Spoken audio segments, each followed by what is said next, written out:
Greetings and salutations, everybody. Sean here, and let's get this started. I find it completely amazing and rather pathetic the extent that the haters of Captain Marvel are going to try to sabotage this movie. I mean, not only do they do countless videos on the subject matter, desperately trying to bash Brie Larson and this movie, not only do they weaponize another movie in Alita Battle Angel, good movie by the way, but not only do they weaponize that movie in an attempt to have people not watch Captain Marvel, but go watch this movie just so they can sabotage Captain Marvel. Not only do they go to Rotten Tomatoes and, downvote the want to see portion of that website in an attempt to sabotage Captain Marvel, but interestingly enough, here we have the week of the release of the movie, and now all of a sudden, several of the outlets, people on YouTube and Twitter who do not want this movie to succeed, well, now they are finally taking clips of Brie Larson from nearly a year ago when she was talking about inclusivity in the press and at press screenings for reporters while talking about A Wrinkle in Time. Now, I've said it before, and other people have said it before. Yes, Brie Larson could have phrased it a lot better. Now,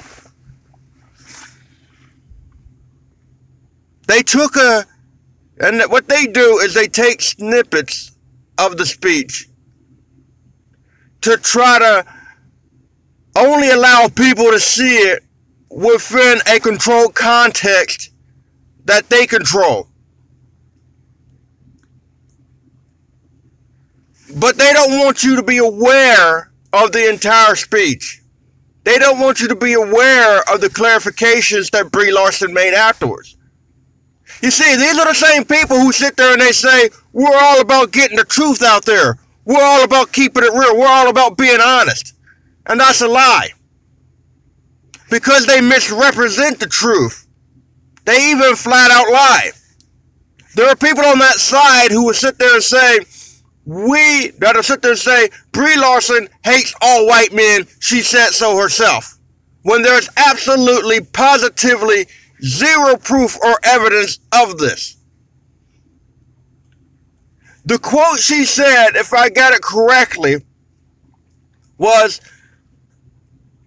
I don't need to know what some 40-year-old white dude thinks about A Wrinkle in Time.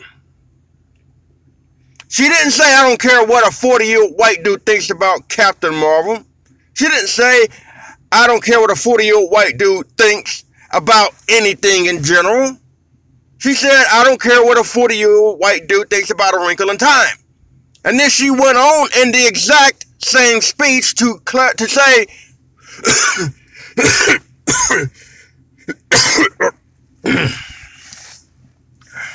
excuse me, I had to do my Richard C. Meyer impersonation there for a second. She didn't go on to say, she then went on to say that she didn't hate white guys. And then she went on to say that, if a movie is made for a specific target audience, then members of that specific target audience should be represented in the press. Basically, A Wrinkle in Time, here's the deal. Movies are made for pretty much anybody, but they are sometimes, specifically targeted for certain individuals. If a movie's targeted for young black girls, that doesn't mean that nobody else can go see that movie. If a superhero movie is targeted wants to target or market towards a female, that doesn't mean that nobody else can go see that movie. Studios don't work that way. Do you know why? Because studios are businesses, and businesses want to make money. That is why it's absurd to sit there and go, well, they don't want certain people to go see these movies. If a movie is made with a target audience of elderly Asian people, that does not mean that it's just exclusively for elderly Asian people. It means that everybody can go see it.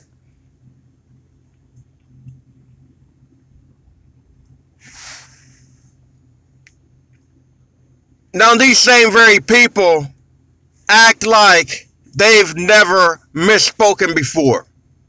They've act like they've never been taken out of context before. They've act like they've never been accused for doing something they didn't do before. Or maybe that's why they're so angry. Maybe that's why they're so angry. Because most of the people who are angry are white males. Now, granted, there are minorities, people of color, and women who are also upset over what she said. We're being honest here. But it's mainly white males. And what's been happening to white males over the past few years? Oh, that's right. They were getting blamed for everything. They were having crap made up about them in regards to them being racist, sexist, misogynist. And unfortunately, they're still having that happen. I completely 100% disagree with that. And I have spoken out against the SJWs in regards to that via online responding to comments and videos. But that's where this all comes from. They had it happen to them, so now it's their turn to do it to somebody else. What's good for the goose is good for the gander type of thing.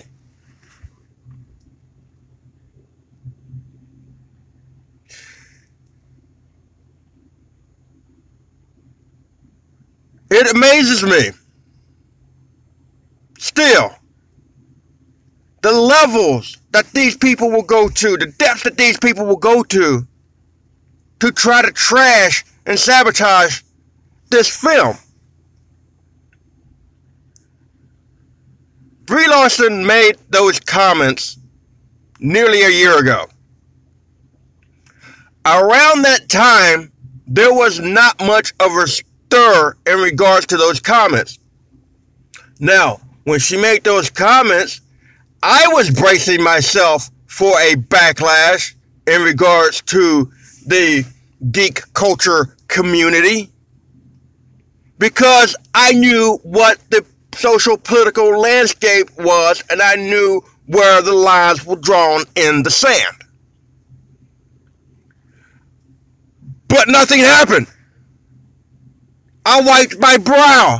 I said, woo, that was a close one. My Captain Marvel movie is safe so far from being persecuted by certain sides of the spectrum. And everything was fine. Yeah, granted, there may have been some people who had some worries, like, is this going to be, what, is the movie about a female superhero? Are they going to try to inject feminism into it? Is it going to be too much feminism? There's another question. How much feminism is too much feminism? Is it none? Is it some?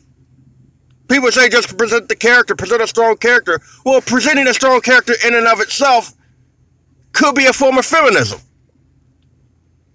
But anyway, everything was fine until that first trailer came out. And then it didn't wow people. That's understandable. Nothing wrong with that. If you saw the trailer and it didn't excite you, you know what? There's nothing wrong with that. But they had one little play on words. They say that the trailer was a feminist marketing agenda. They say that all the trailers were about feminism, and realistically, no, they're not. Or at least, I don't see it. One little play on words. Find out what makes her, and then they morphed the word her to a hero. That was it. That was it.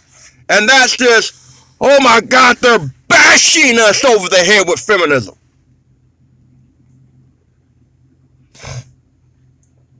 It's absolutely ridiculous. And then from there, that's when somebody found that clip from nearly a year ago and started saying, well, Brie Larson says she hates white men. Which takes us back around to being truthful and lying. Because this same very group who are bashing this movie are the same groups that complain about the SJWs when they lie, when they manipulate, when they misrepresent the truth. When they use dirty and foul tactics. The same group does that. It's the pot calling the kettle black is what it is. They sit there and say Brie Larson doesn't want white men to go to her movie theaters. Not once did she ever say she didn't want white men to go to her movies. You're making stuff up. You are blatantly lying.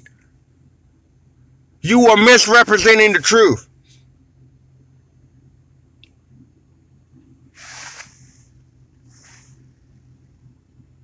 Either you are perpetuating a lie intentionally, or you're being willfully ignorant and perpetuating it that way.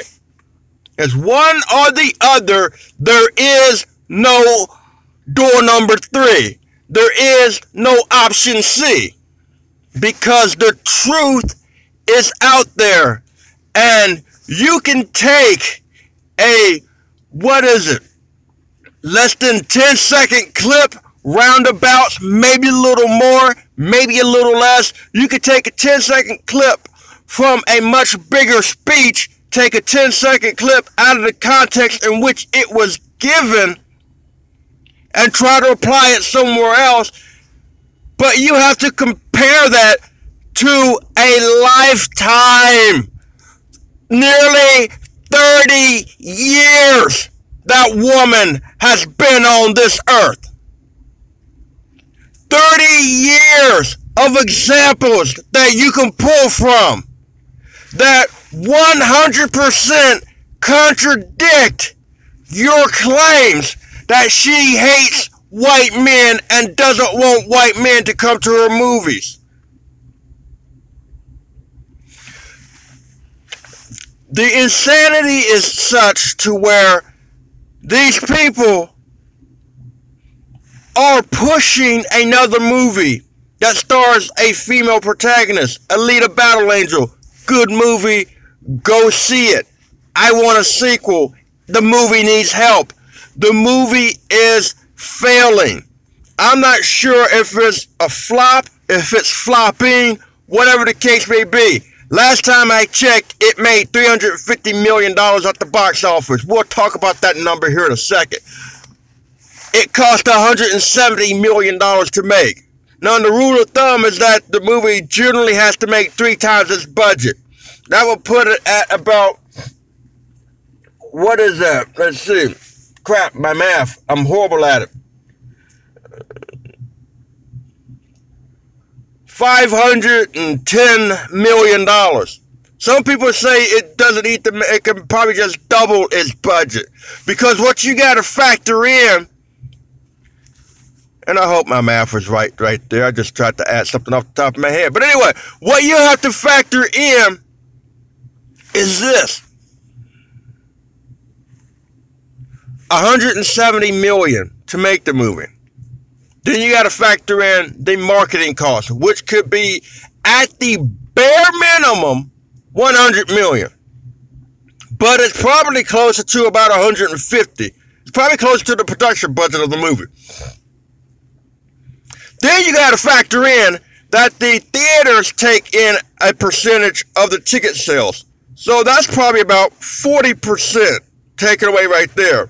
Whatever is left over after the production budget, after the marketing budget, after the theaters get their cut, that is the numbers the studios go by to say, well, yes, this movie was a success, it was a failure, and to what degree either way. Alita has only made $350 million last time I checked.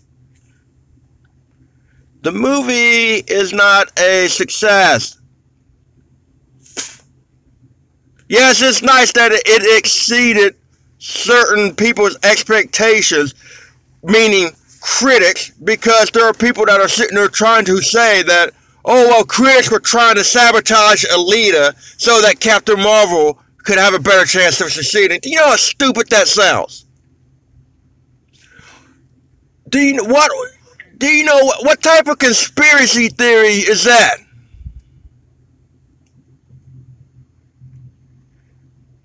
Is this an Alex Jones episode? They are not going to sabotage Alita just so Captain Marvel can succeed. Maybe not everybody thinks like you. Not everybody has your agenda. That's exactly what you're trying to do. You're trying to use Alita to sabotage Captain Marvel.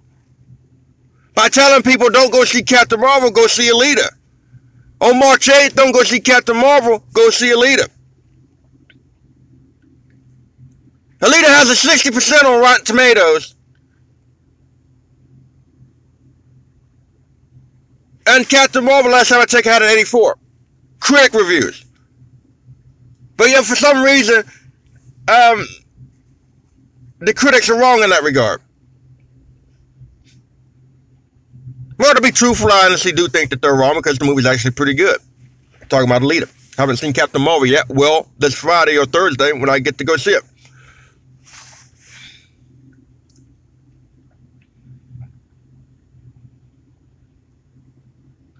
They are looking at this movie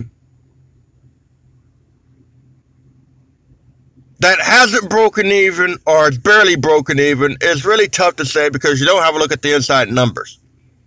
And they are touting it as this big, huge success. Whereas if this was any other film, they would call that movie a failure. But because this is the movie they decide to jump behind and try to champion and push in order to try to derail Captain Marvel, they're going to delusionally say, hey, you know what, this movie is a big, huge success. 350 million. Yes, we got a victory here. You don't have jack shit. And I really like Alita. I hope it can squeak up to about 400 million before it leaves the theater. And then, here's the thing too. There's always the auxiliary market. So maybe the movie can make, 100 million or plus whatever on streaming and Blu-ray sales. Maybe it can. Maybe it can get to a high enough number to where the studios will go, well, you know what? There is an audience for this movie. We can adjust the budget for a sequel, and it is a James Cameron movie, and or James Cameron's involved with it, and it's a passion project of his, and we like working with James Cameron, so we can make some deals and stuff, and whatever the case may be. Yeah, we'll go ahead and greenlit a sequel to the movie. I'm hoping for it.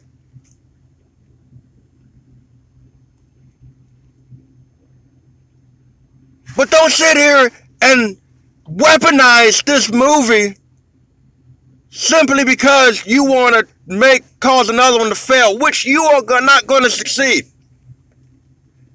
Here's the deal. Captain Marvel is going to succeed. A lot of people out there on this one particular side, they seem to think that they are the be-all, end-all in regards to having the power to make a movie succeed or fail. And the reality is, no, they don't. Because what they fail to realize is that there's a general audience out there. The geek culture community is a small percentage of a worldwide audience. A very small percentage of a worldwide audience.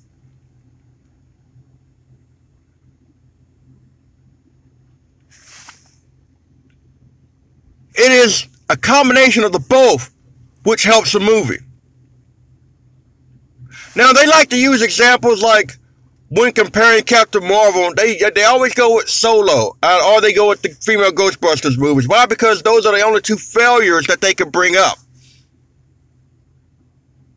They say Solo flopped because we boycotted the movie. No, Solo flopped because general audiences rejected the film as well. The numbers that were thrown out saying that the movie missed out on because the fans didn't go see it, well, originally it was 80 million. Last time I checked, somebody said something about it. They said it was $182 million. And this is from somebody who was outspoken against Disney Star Wars, who was outspoken against Solo. Even if you add that $80 million to the overall gross, even if you add that $182 million to the overall gross, the movie is still a failure. The only thing that you did was ensure that the only thing you would have done if you went and saw the movie was maybe made it not as big of a failure as it was, but it still would have been a failure. They sit there and they go, well, when people brag about the pre-ticket sales for Captain Marvel, they go, well, Solo had great pre-ticket sales numbers, and look at that movie. Yes, that movie flopped, and it had great pre-ticket sales. But look at Black Panther, look at Infinity War, look at all these other movies out there that have had good pre-ticket sales numbers, positive pre-ticket sales numbers, and then turned out to be successes. It's like they pick it to, there are reviews out for Captain Marvel, and there are people saying, oh, the reviews say the movie suck, the movie's a failure, it's gonna be a flop, it's a disappointment, but the movie has an 84% on Rotten Tomatoes, an 84%, but they'll pick one review here, or they'll pick one review there, that's a negative review, and they'll go, see, the movie's gonna flop.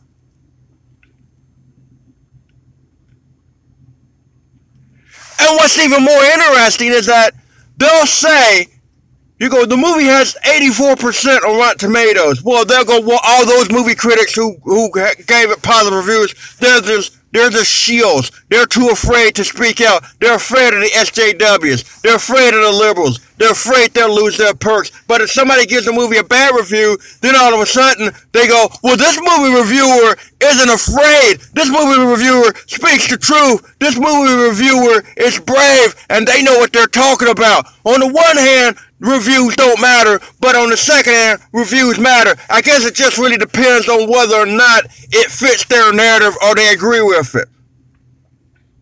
But then at the same time, they'll take and twist around and go to the reviewers of Alita who gave bad reviews, and then they'll say, these people don't know what they're talking about. But the ones that gave it a positive review, they know what they're talking about.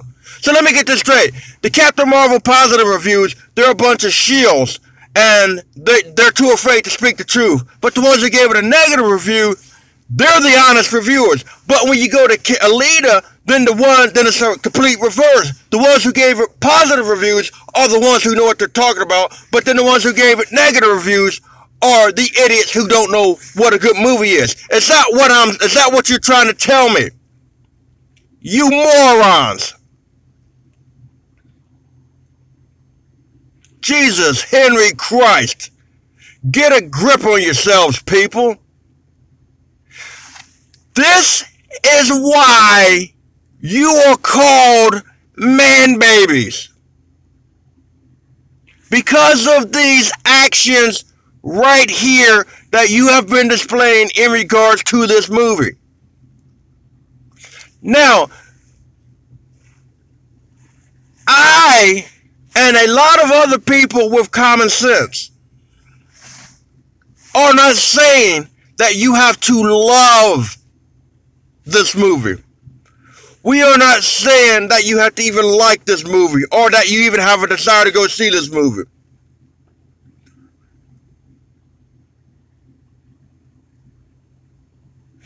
But when you focus your life to bashing this movie, something is wrong.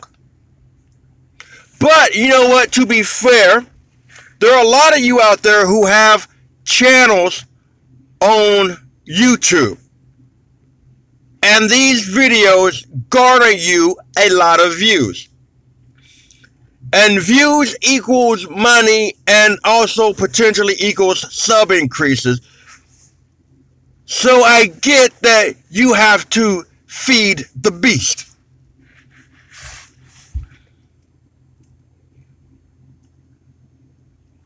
Still doesn't make it right.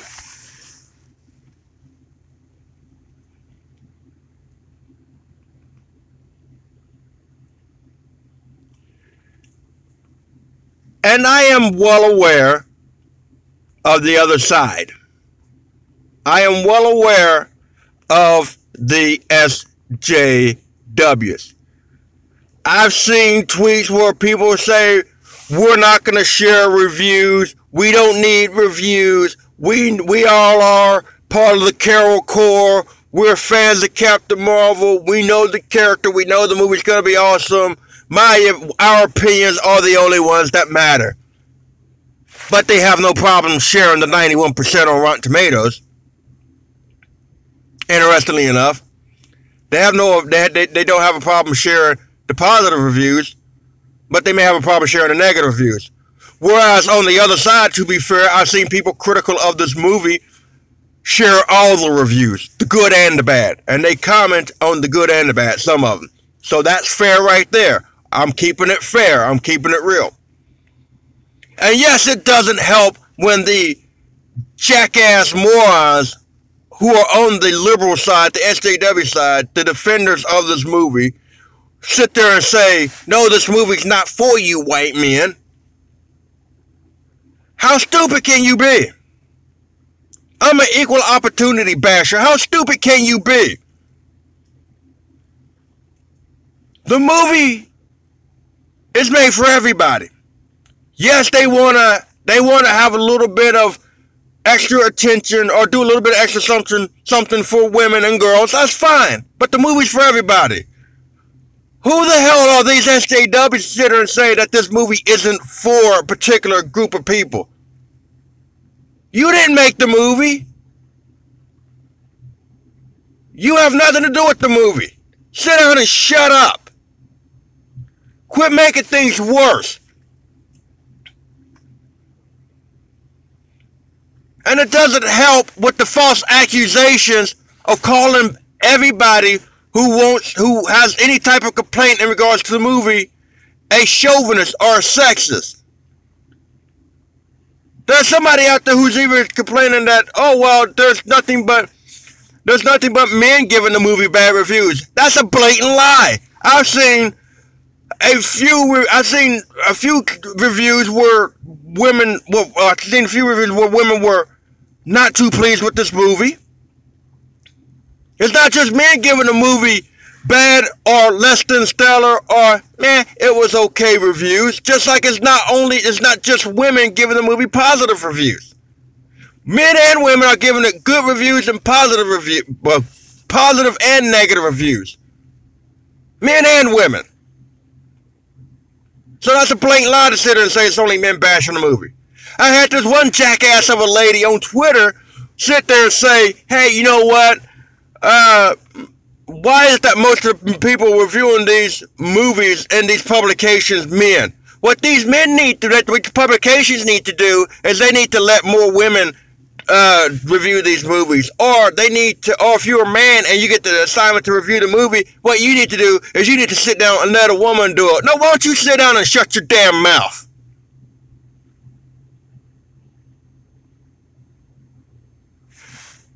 Because you're not helping a damn thing. You are making the situation worse by approaching it from that angle.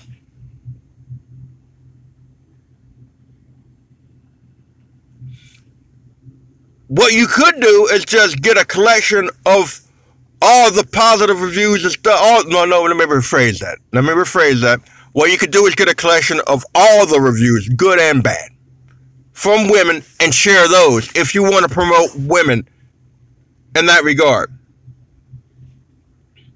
Jesus, Henry Christ.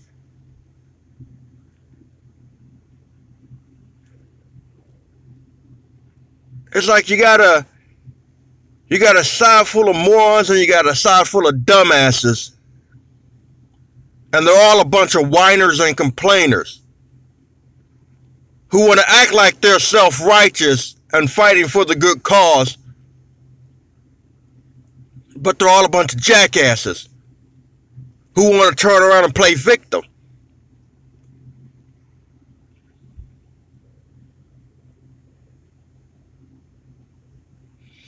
You know, I just don't know what to say about it.